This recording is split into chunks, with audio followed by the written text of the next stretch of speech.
جنگ خیبر حق و باطل کا فیصلہ کن مارکہ اسلام کی عظیم تاریخ جنگ پر مبنی حقیقی اردو داستان اسلام کی تاریخ میں کچھ جنگیں ایسی ہیں جو صرف تلواروں سے نہیں لڑی گئی بلکہ ایمان صبر حکمت اور اللہ پر کامل یقین سے جیتے گئی۔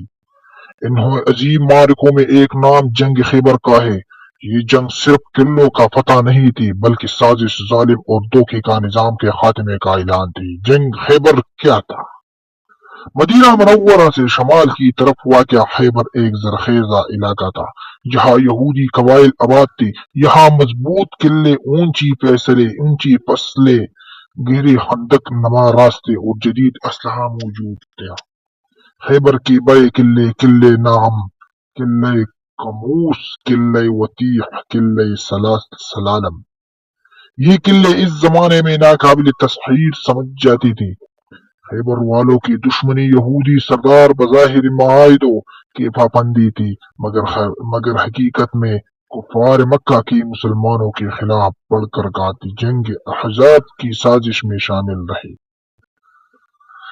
مدینہ پر حملہ کی منصوبے بناتے حضور صلی اللہ علیہ وآلہ وسلم کے قتل کی کوششوں میں ملوث رہے۔ آخرکار اللہ کے رسول صلی اللہ علیہ وسلم کی وحی کے ذریعے اطلاع دی گئی کہ خیبر اسلام کے لیے مستقل خطرہ بن چکا ہے۔ اعلان جہاد 7 ہجری میں رسول اکرم صلی اللہ علیہ وآلہ وسلم نے فرمایا، ہم خیبر کی طرف جا رہا ہے، اللہ ہمارے ساتھ ہے۔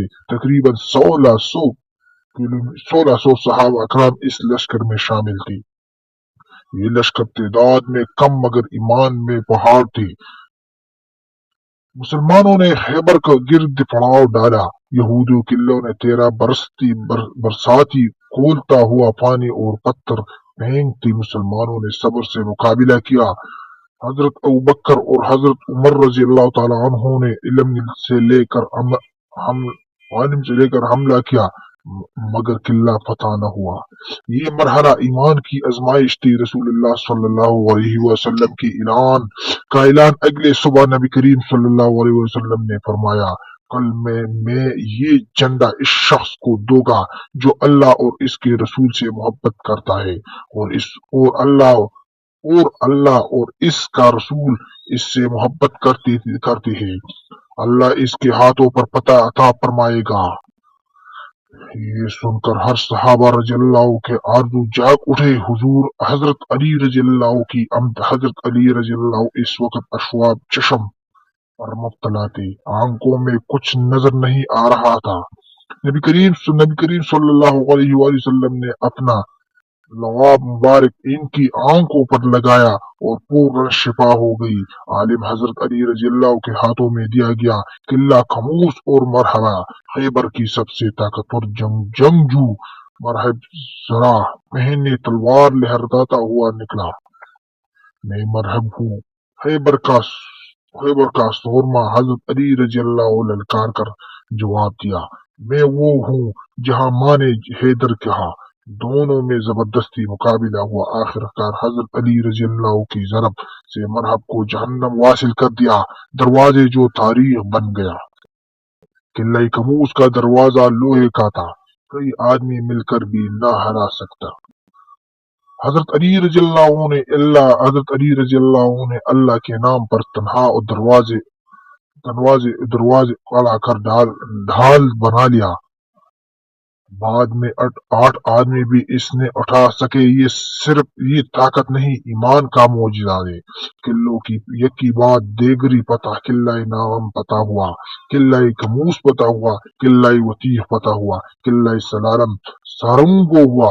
خیبر کے غرور خاک میں ملا کر صحابہ رضی اللہ کے واقعے یہودی سردار کی بیٹی صفیہ رضی اللہ قیدی بنے۔ رسول اللہ صلی اللہ علیہ وسلم نے انہوں اسلام کی دعوت دی، انہوں نے اسلام قبول کیا اور حضور صلی اللہ علیہ وسلم نے اس سے نکاح فرمایا۔ یہ اسلام کے حسن سلوک تھا۔ یہودیانوں کے ساتھ معاہدہ رسول اللہ صلی اللہ علیہ وسلم نے بدلہ لینے کا بجائے عدل و رحم کا راستہ اختیار کر لیا۔ انہوں زمین پر کام کرنے کی اجازت دی، بیداری کا حصہ مسلمانوں کے دینے کے معاہدہ ہوا۔ یہ تاریخ کے عظیم انسان تھا۔ جنگ خیبر کا اسباب، سازش کتنے ہی مضبوط ہوا، حق غالب آتا، اللہ پر بھروسہ ناممکن کو ممکن بنا دیتا، قیادت کا کردار سے پہنچنے جاتے تھے۔ اسلام تلوار سے پہلا اخلاق سے پتہ کرتا ہے۔ حضور حضرت علی رضی اللہ کے شجاعت رہتی دنیا تک مثال اختتام۔ جنگ خیبر ہمیں سکھاتے ہیں کہ قلعے لوہے کی نہیں دلوں کی ہوتی ہے، اور جب دل ایمان سے بھر جائے تو دنیا کو کوئی طاقت نہیں شکست نہیں دے سکتی۔